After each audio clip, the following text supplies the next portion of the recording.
Let's go for the next practical, the last one for the lower leg, and then we start speaking about head and chewing problems. So we'll do smaller break today for sure. Otherwise, we'll finish 5 o'clock, and it's very difficult then for all of us. Okay? 저희가 사실에서 하나만 더 하고 이제 렉처로 넘어가겠습니다. 근데 남은 이제 렉처하고 턱관절에 대해서는 진짜 빨리 끝날 거기 때문에 여러분이 협조 안 하면 다 같이 끝내버리겠다고. So try to be precise, let's say. So yeah, something like this. So we need to speak a little bit of anterior shin pain.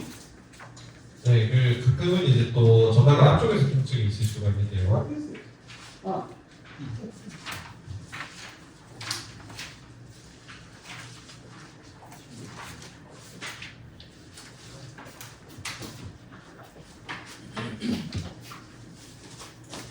Yeah, good. So again, you can have some nerve problems like the peroneal nerve. Don't forget that. And it's quite often. It's quite often to have because it's the lower lumbar roots. 페로니얼 너브에 이제 종종 문제가 일어날 수 있는 페로니얼 너브는 이제 앞쪽에서도 신경적인 문제를 일으킬 수가 있습니다. So tibialis anterior is an important muscle. It's from the anterior lateral surface of the whole tibia and goes to the base of the first metatarsal. 네, 세 번째 이제 종족골로 이어지고 정강이 뼈 앞면 전체를 덮고 있는 근육입니다. It's a dorsiflexion invertor muscle. 그리고 이제 인버전하고 도시플렉션을 하는 근육이고. And it's really strong for dorsiflexion. So sometimes in runners you have this anterior compartment syndrome. You know, it's a problem. 앞쪽에 이제 복합적인 문제를 일으킬 수가 있는데 러너 같은 경우에 많이 해당이 됩니다. Because you have this bony environment with the two bones and the membrane between them, so you have a very strong surface behind the muscle. 그리고 이제 왜냐하면 이 정강이 뼈막이랑 굉장히 연접하고 있는 강한 돌지플렉서 근육이기 때문입니다. The aponeurotic fascia is really strong in the anterior side of your shin. 그리고 이제 우리 정강뼈의 앞쪽 단쪽에 있는 근막 같은 경우는 굉장히 강한데요. If you have a hypertrophied tibialis anterior, you don't have a lot of space for the blood vessel and the nerve, the peroneal nerve, so you can have blood circulation, ischemia of the nerve, pain, and sometimes drop foot. 네. 그리고 이 티비얼리스 안테리어가 굉장히 오버인티베이션이 돼가지고 밑에 있는 조직에 영향을 주면은 거기에 이제 혈류 문제라던가 아니면 신경 문제가 생겨날 수가 있습니다. When you have some problems, not very acute, you can work very nicely some technique 3. It's good for the area. 그리고 급성이 이런 허혈에 의한 문제가 급성이 아니라면은 이제 기법 3번을 이용해도 되고요. Some stretching of the muscles, let's say. 아니면은 스트레칭을 시킬 수가 있습니다. But in general, you must always think why the tibialis anterior gets hypertrophied and causes this problem. 그리고 일반적으로 항상 생각해봐야 될 거는 그러면 왜 TA가 이렇게 오버액티브가 되었는가? I mainly find two reasons in patients. 주로 이제 환자에서 두 가지 형태가 있습니다. The one is that they have very stiff antagonist muscles. 그리고 안타고니스트 머슬에 굉장히 뻐근함이 스티브니스가 있을 경우가 있고요. So if your soleus is very short, for example, it takes a lot of strength for tibialis anterior to do the dorsiflexion. So if you go for hiking in a mountain or running uphill, it's really a big problem for tibialis anterior to do that. So it gets really hypertrophied and overactive.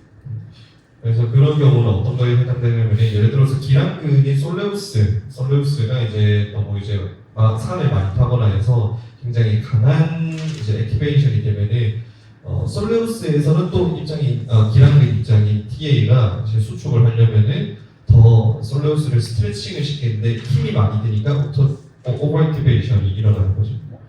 So for me, always, when you have problems like that, check what happens to the antagonist. So for example, a natural test I do is I'm checking how is the length of dorsiflexion. So I'm going near to a wall and I'm taking the distance between my foot and the wall.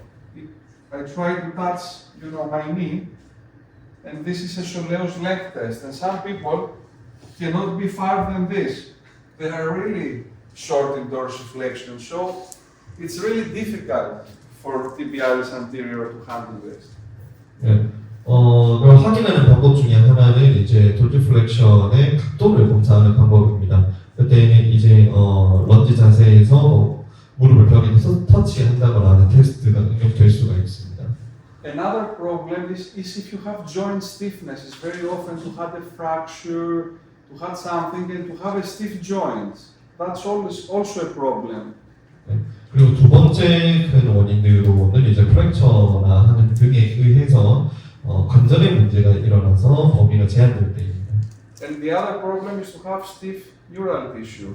So for you probably, if we palpate your tibialis anterior, you will have even now a bit more activation or size on the side that you have more restricted neural tissue, because when you try to make a step, you have antagonistic pulling from your sciatic nerve. 네. 그리고 또 다른 가능성은 이제 아까 이제 정 선생님이 예를 들어서 했을 때 그런 신경적인 문제가 있을 때에도 이제 우리가 돌지플렉션을 시키면은 뒤쪽이 너무 풀링이 돼서 자극을 받고 페인이 있기 때문에 돌지플렉션을 많이 하지 않음으로써 또 문제가 있을 수도 있습니다. Good. More or less, that's the problem with the antagonists. You can see that they try to help and people overextend the toes. Sometimes they are walking and overextend the toes because they try to help in dorsiflexion. It's a synergy. 그리고 이제 만약에 그런 경우로 인해서 기랑근이 너무 강하거나 한 이유로 티비알리스가 잘 일을 하는 데 있어서 뭔가 버거움이 있으면은 이제 복합적인 돌지플렉션 에너지를 만들기 위해서 발가락을 들어 올리는 경우도 있습니다. So this is the space for tibialis anterior, and behind is the extensor digitorum longus.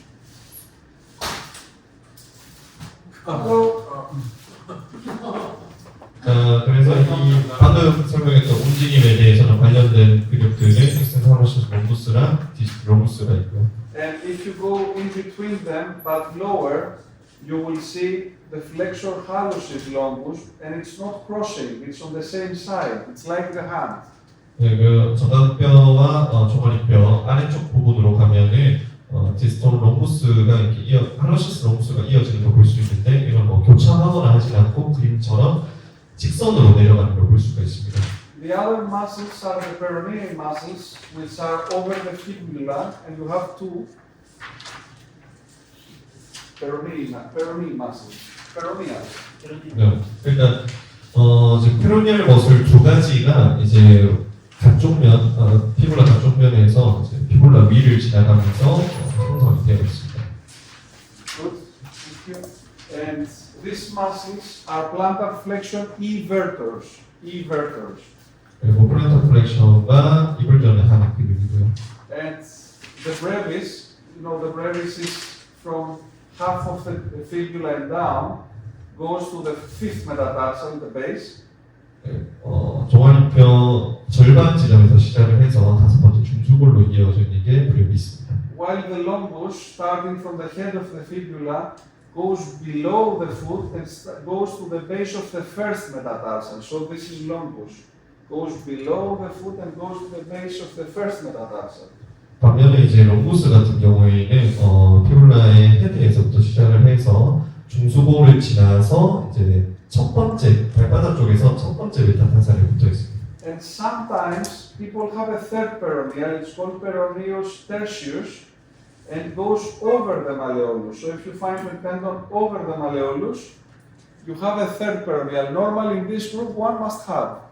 자, 그리고 이제 메타타살에 지나서 메타타살 위에서 만져지는 게 이제 페로니스 털티우스입니다. I never teach the course in Korea, so I don't know exactly the DNA. In Greece, in 15 participants, one will have.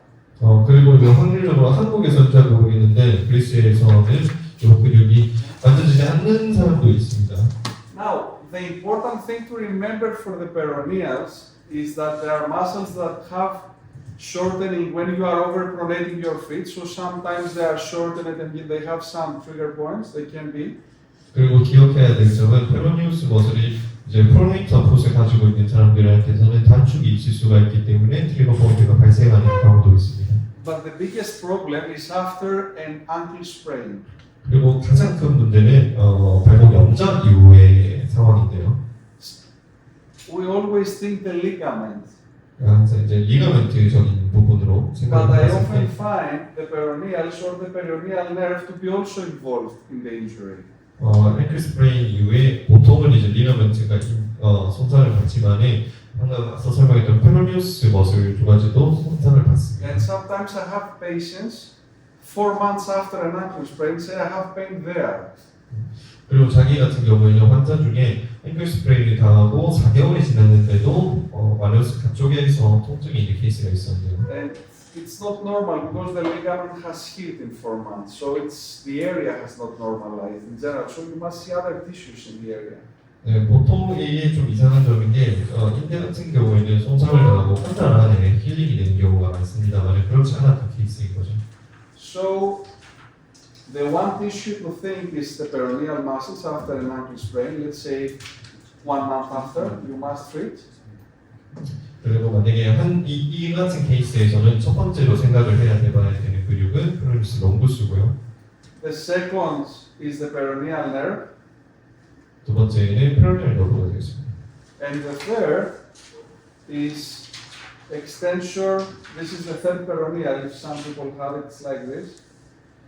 And the third is extensor hallucis brevis and extensor digitorum brevis. Is the only muscle we have, short muscle in the dorsal side of the foot, and is really affected after an ankle sprain. Is when the edema goes and presses the muscle, and then the muscle can become very painful. 그리고 세 번째로 생각해봐야 되는 게 지금 스프링에 보이는 할루cis brevis랑 디스트럼 브레비스입니다. 이 근육 또한 스프레인 이후에 강하게 영향을 받을 수 있는 근육입니다. Yeah, so this is the last thing to check after an ankle sprain. If the pain persists after 1 or 2 months, that's strange.